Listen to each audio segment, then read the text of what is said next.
Olá, sejam bem-vindos e bem-vindas mais uma vez ao Dados Fullness. Eu sou Antônio Jonas Dias Filho e nós estamos trabalhando esse mês com o mercado de trabalho. Como nós já vimos em outros vídeos, nós temos um mercado de trabalho muito multifacetado, né? Desde dados que mostram que nós somos 108 milhões de trabalhadores, formais e informais, juntando os dois, até aqueles que dizem que nós somos 88 milhões. São dados que o IPEA, o IBGE, a Fundação Dom Cabral, o Fórum Mundial Econômico, Ministério do Trabalho, é um conjunto de dados muito complexo que muitas vezes se perde no caminho.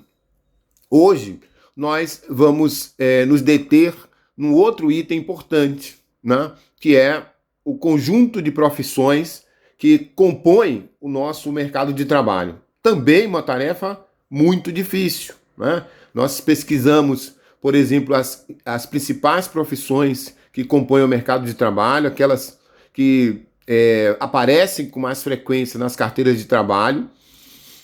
Pesquisamos também o perfil do trabalhador informal, já havíamos informado isso a vocês, que traríamos essa discussão, e isso é sempre também importante para que a gente possa ter a dimensão disso, né? Muita gente trabalha de forma informal no Brasil, muita gente trabalha formalizado, mas é uma quantidade enorme de informações que muitas vezes é difícil de processar.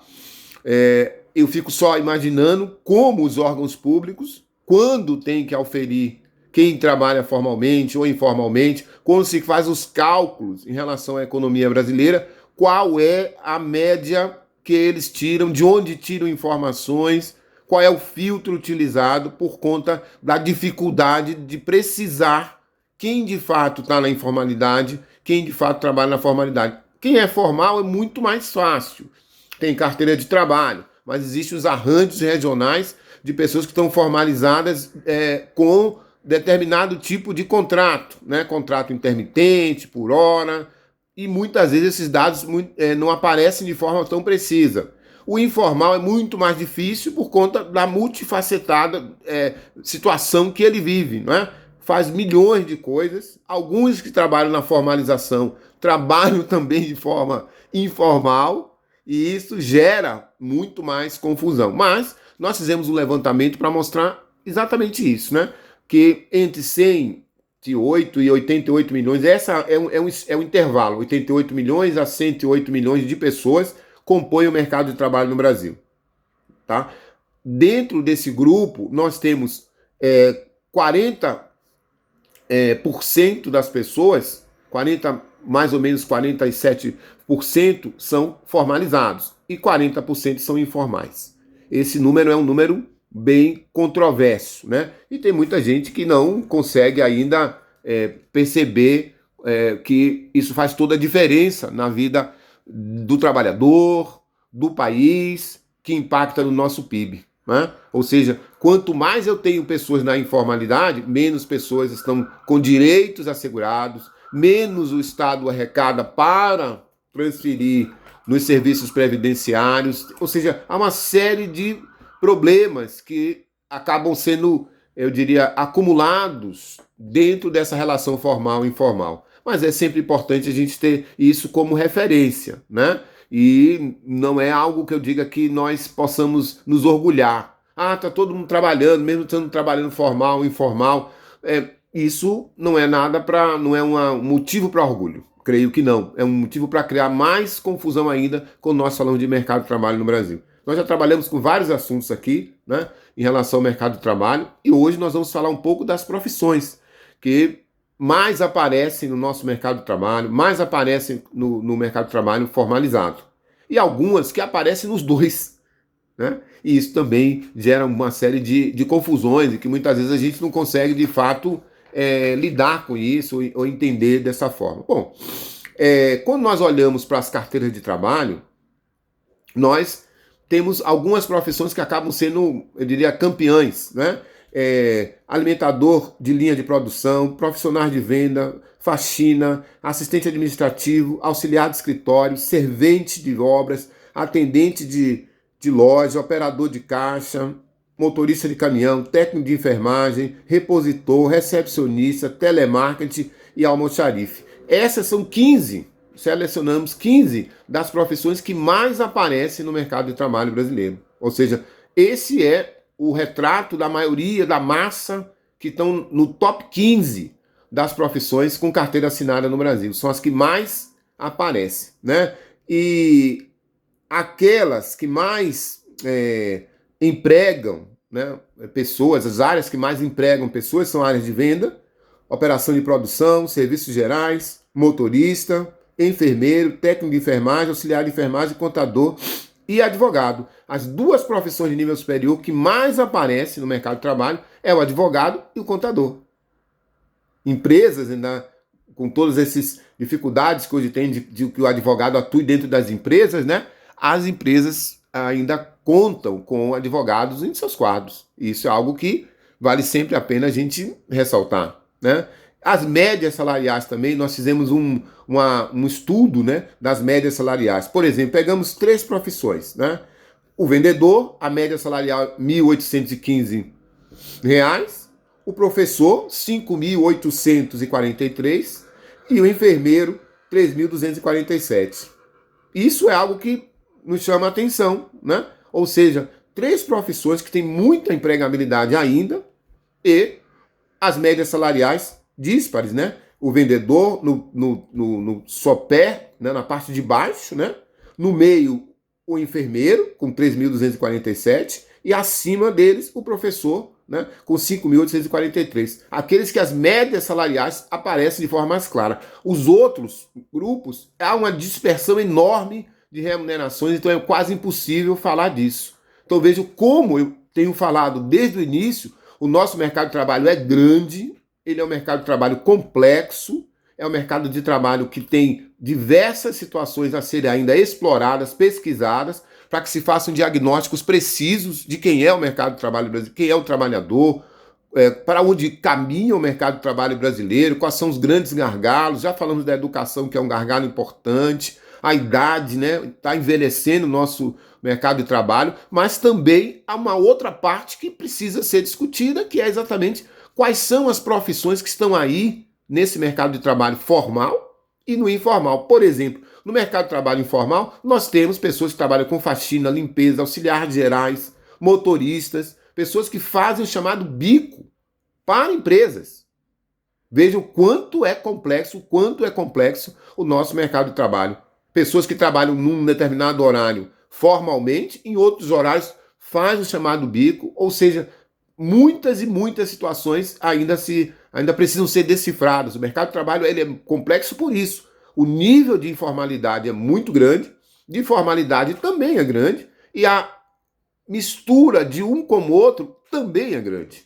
Então, separar quem é quem no mercado de trabalho brasileiro é uma tarefa difícil. Por isso que eu falo que os órgãos públicos que se detêm, se debruçam por isso, têm dificuldade. E ainda tem os outros problemas acessórios. Muitas dessas profissões que nós falamos precisam ainda se segurar. Por quê? Porque algumas delas já começam a sofrer ameaças das novas tecnologias. Por exemplo, a inteligência artificial, né? Algumas profissões, eu fiz até uma lista também das profissões que podem desaparecer no nosso mercado de trabalho. Isso é uma pesquisa do Fórum Econômico Mundial, do Instituto Dom Cabral e do IBGE. Tradutor, agente de viagem, agente de suporte, operador de caixa, assistente jurídico, jornalista, bibliotecário, carteiro, caixa de banco, digitador, secretárias. Essas profissões tendem a desaparecer ou perder muito o peso que ainda tem nos dias atuais, né? Fenômenos como o home office, por exemplo, ainda acrescentou um problema maior, ou seja, a ideia de trabalhar em casa, mesmo que isso gere uma série de controvérsias do ponto de vista das leis trabalhistas, do ponto de vista de rotina de trabalho, de uma série de coisas que ainda precisam ser discutidas e melhor elaboradas, mas o home office é um dos fatores que acelerou bastante a questão do uso de tecnologias de forma extensiva no mercado de trabalho. E isso criou impactos enormes em diversos setores que empregam milhões de pessoas no Brasil, né? E isso é algo que precisa ser também revisto do ponto de vista de planejamento, não só de empresa, mas do Estado também, porque você vai ter uma massa de pessoas no futuro que terão ainda idade ativa, não terão profissões, diria, que terão validade por conta da inteligência artificial, sairão do mercado de trabalho formal, irão para a informalidade, e isso gera prejuízo para o trabalhador, para o próprio mercado de trabalho, para a economia brasileira como um todo, e é uma coisa que nós precisamos também pensar. Então, quando nós falamos de mercado de trabalho no Brasil e olhamos para o contingente de profissões, a gente tem que pensar bem antes de dizer quem é formal, quem é informal, o tamanho desse mercado, isso sempre é importante, as profissões que têm, diria, mais relevância, as profissões que são tributadas pelo Estado por conta da assinatura de carteira, aquelas que sobrevivem na informalidade, alguns, inclusive, tentam se formalizar com o MEI, né? Mas não é algo simples e também não é algo que muitas vezes é desejado por causa da alta tributação. Isso também chama atenção quando nós tratamos do assunto. É algo a se pensar muito, né? Uma outra coisa que nós pesquisamos também é a baixa escolaridade. Isso é assustador, a baixa escolaridade, 7 anos de estudo daqueles que vivem na informalidade. Se o trabalhador informal ainda é menos escolarizado, em geral, do que o trabalhador formalizado, e até se justifica. O formalizado tem uma série de exigências para empregar hoje em dia, não é tão fácil empregar alguém, dar um emprego, pagar trabalho, pagar o salário, pagar também encargos, então há uma certa exigência. Mas mesmo assim, 11 anos e 4 meses de estudo em média, para o formal e 7,3 de estudos para o informal. É um outro problema, porque você tem aí um contingente enorme de pessoas na informalidade, ou seja, 40% dos trabalhadores brasileiros do nosso mercado de trabalho, ele é informal. 40% é muita gente, são milhões de pessoas que estudam 7,3 anos e trabalham em diversas áreas. Né? Hoje você tem um crescimento de áreas como a gastronomia, que emprega um número enorme de pessoas informais em diversos segmentos da gastronomia, e muitas dessas pessoas têm uma renda, né, que vai de 1 a 2 salários mínimos se trabalham para alguém, e ultrapassa um pouco de 2 a 4 salários mínimos quando elas são seus próprios donos dos seus próprios negócios. Mas mesmo assim, há sim uma baixa escolaridade nesse grupo, há pessoas de nível superior, de nível médio, sim, mas o grosso do informal, ele ainda é um trabalhador com baixa qualificação. Então, essas profissões que nós citamos, tanto aquelas que mais empregam, quanto aquelas que tendem a desaparecer, aquelas que estão com maior número de trabalhadores com carteira assinada, compõem um quadro importante, que é o quadro da formalização. E o informal, ele trabalha basicamente em serviços, gastronomia, certo? Transporte, que também é uma outra área que se trabalha, e segurança. Bico de segurança, bico de motorista, informal que faz alimentação. Então, nós temos aí também, essas são profissões. Ou seja, até um debate entre ocupação e profissão. A profissão seria aquela em que a pessoa tem um curso técnico ou superior, e a ocupação é aquela que você não precisa necessariamente ter um curso superior. Mas independente de uma coisa ou outra, de uma estar mais situada, porque tem um curso técnico e o curso superior está situada no campo da formalização, e as outras, que exige só uma prática, que é a ocupação, estaria situada no campo do trabalho informal. De qualquer forma, é um cenário complexo demais no que diz respeito às nossas profissões. Ou seja, nós temos um rol de profissões muito grande no Brasil. Muitas dessas profissões tendem a desaparecer, outras têm uma baixíssima empregabilidade, por exemplo, bibliotecários, arqueólogos, sociólogos, assistentes sociais. São pessoas que, ao se formar, têm dificuldade, né, e não estão mais tão empregados assim. Algumas profissões desapareceram, outras tendem a desaparecer. O caixa de banco vai sumir, O datilógrafo já sumiu. O jornalista tende a perder muito a quantidade, o tamanho do mercado de trabalho do jornalista, né? O fotógrafo também sofre hoje uma grande concorrência dos multimeios, né, digitais, e isso também tem um peso, eu diria, relativamente grande. Então, falar de profissões do mercado de trabalho brasileiro, formal e informal, e do rol de profissões, é também algo importante. Não só pelos dados que a gente acabou de mostrar, mas também pelo conjunto de informações que vem assessorando esses dados. Quando a gente fala da plenitude dos dados, por isso o nosso canal tem esse nome, Dados Fullness, é exatamente essa perspectiva. Nós temos números grandes, robustos, da nossa economia em várias áreas. No mercado de trabalho não é diferente, mas existe a necessidade de fazer uma análise mais, eu diria, profunda, delicada, eu diria mais consequente, para que a gente possa entender melhor esse mercado de trabalho, as suas características, que são difíceis de serem explicadas, mas que geram muita confusão para aqueles que trabalham e para aqueles que querem entender melhor a questão do emprego, do desemprego no Brasil. E isso tem peso. Falar de emprego, desemprego, de renda no Brasil é falar de mercado de trabalho. Falar de lazer, falamos no vídeo anterior sobre as formas de lazer do trabalhador, como vive o trabalhador.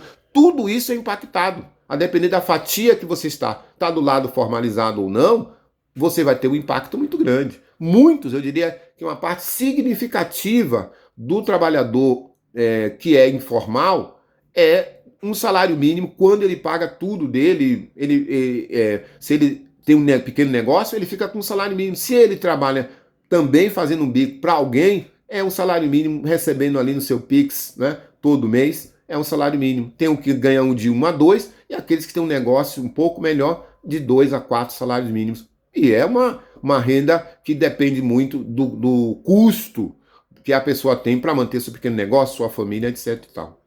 Mesmo assim, ainda é um setor que emprega muito. A economia brasileira gira com o informal, mas ela deixa de ganhar, de tributar. Não, o PIB brasileiro, para que você inclua o trabalhador, o trabalho informal no Brasil, deve se fazer uma grande ginástica, porque você não tem isso como um dado concreto do valor per capita do trabalho informal. É muito mais difícil de oferir do que do trabalho formal. Mas, inclusive, o PIB inclui, claro, a economia informal brasileira, não tem como não incluir. Mas com uma dose enorme um intervalo enorme de interrogações sobre o peso e o tamanho dele. Ok? Por hoje a gente fica por aqui. Não se esqueçam de ativar o sininho para receber as notificações. Curtam, passem adiante, já ultrapassamos as 12 mil visualizações, já estamos chegando a 300 inscritos no nosso canal. Muito obrigado a todos, né? E aguardem o nosso próximo vídeo. Um abraço a todos e até logo.